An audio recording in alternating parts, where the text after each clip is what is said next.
let's shade these letters. We're gonna make these letters look like they're going down into the ground.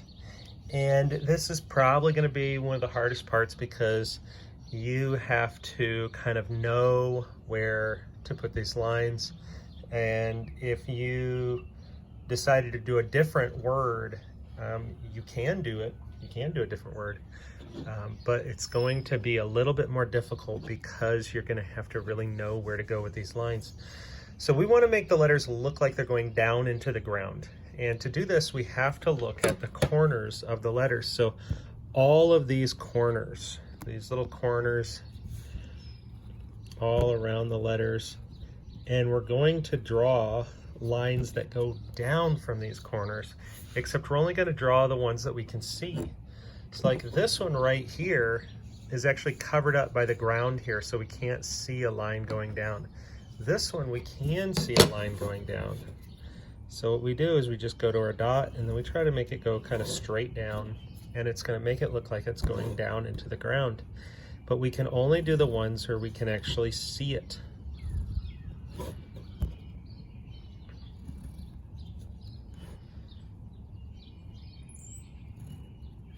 So I just finished the A. Like this one we can't do because it's covered up by the top part of the letter, the ground. This one and this one and this one and this one we can't do because they're covered up by the ground out here. And then like this we can't do because it's covered up by the ground. So that letter is now sinking down into the ground. So we would go to the R and do the ones that can go down into the ground. We can't do that one because it's covered up by the ground. This one we can do. We can't do that one because it's covered up by this wall right here. And the T only gets a couple. Everything else is covered up. There's nothing we can do there. I'm just gonna erase that little bit right there.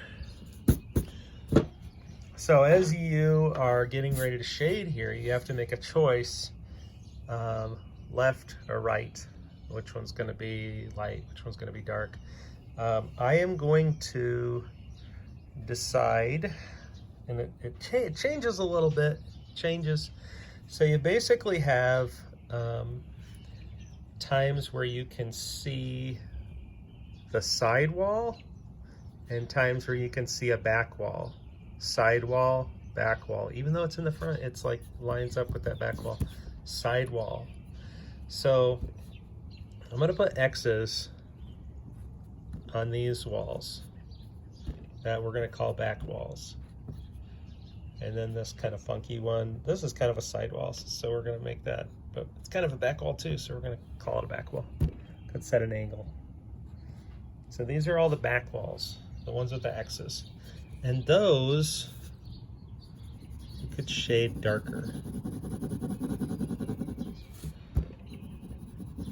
So I don't want to see my pencil marks here. I want it to be smooth.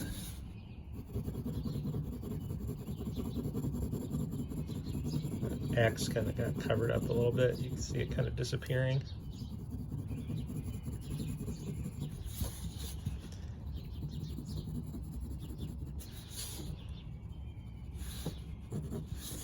And so this is going to make it a little bit more 3D looking, a little bit more realistic looking, and it's going to make it so you can kind of see things a little bit better.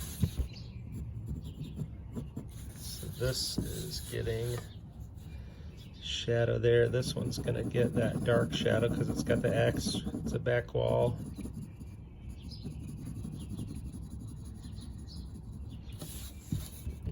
Sometimes left and right. Sometimes I try to think about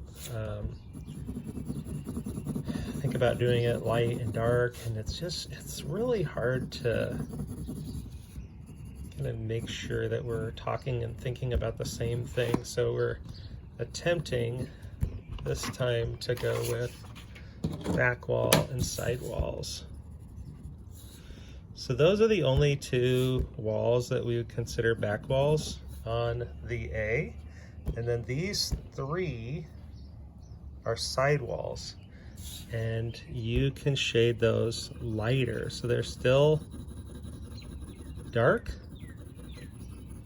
but they're lighter than the back walls.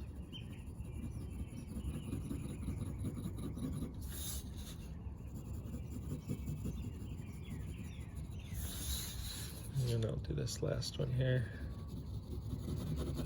The ground is going to stay light.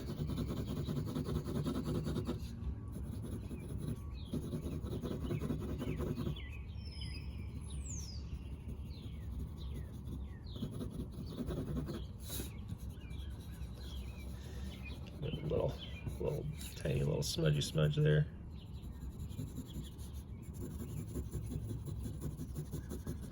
And if you want to, you might do the sidewalls and you'll be like, actually I want to do the sidewalls a little bit darker, and so then the back walls need to get darker. And I'm working with an F pencil, which is a really light pencil. Like your pencil that you use all the time to write with is a 2B. So that's a darker pencil. This is a lighter pencil. So I'm getting just automatically, everything's going to be a lighter color here, lighter value, lighter looking gray. So you can see I just made that a little bit darker. Then I'm going to make my other back wall a little bit darker. And now that A is starting to sink into the ground.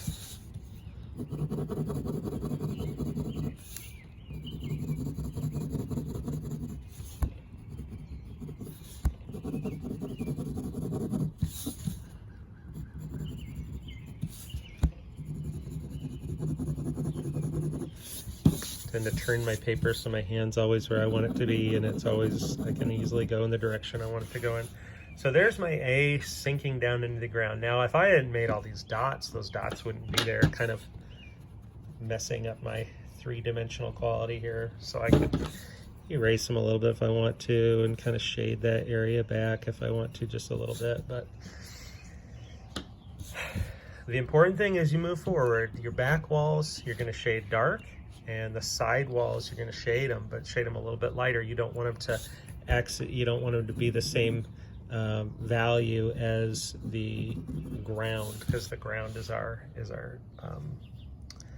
lightest thing here. Now across the top, all the way across the top in the sky, if you choose to challenge yourself, you might want a pencil, you might want a color pencil. It's kind of fun sometimes if you do this with a color. So I'm gonna just back out so you can see that whole top section. What I'm gonna do is I'm just gonna do a value scale up at the top to finish my piece of artwork off. So I have my word, and then up at the top, I'm going to start out on the left side. I'm gonna do red, and I'm gonna use this apple red, this children's color pencil here. So large, it's a large size, and this is gonna be light on one end, and as I move over to the other end, it's gonna get darker and darker. So I'm just gonna kind of get it laid in here. It's kind of an area where you can kind of show off a little bit your shading. You know, there's some pieces of artwork where an artist will kind of do something small or something little that's just almost purely just to show off to other artists and kind of say, hey, look, this is how good I am. Just want to share my skills and kind of give a challenge to other artists, and a challenge to yourself too, like a good practice up here at the top. So getting over to the darker side, and again I have some texture on my table here that's coming into my coloring, and that's okay, I'm happy with that. I don't mind that right now.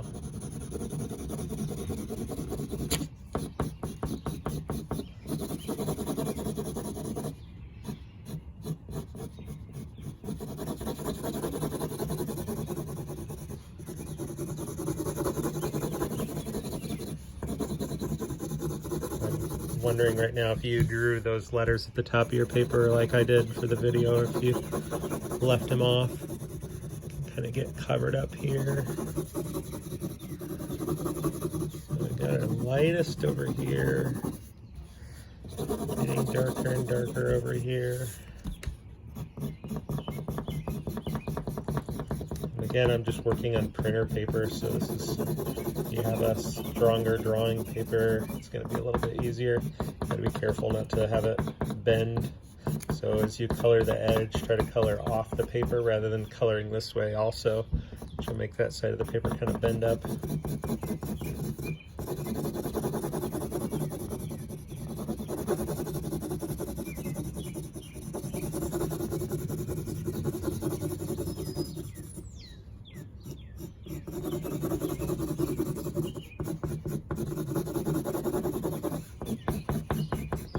Really just trying to darken that up a bunch. Got a couple lines over here I'm not happy with. I made these couple of dark lines. Let's see if I can hide those a little bit.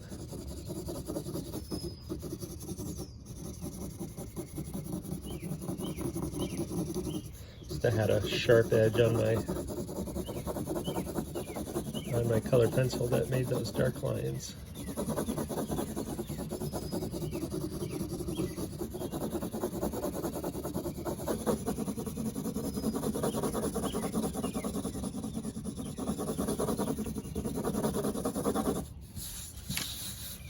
See how that's really starting to kind of take on that value from light to dark, and that is what you're shooting for here. So you're kind of showing off your skills a little bit, light to dark. You don't want to end up with one of those lines where it like goes light, boom, darker. You want it to be as gradual as possible going across the top of the paper. And the light is over here because we're thinking the light is coming over here and coming down onto our letters, making this darker. This is getting a touch of light, so it's a little bit lighter.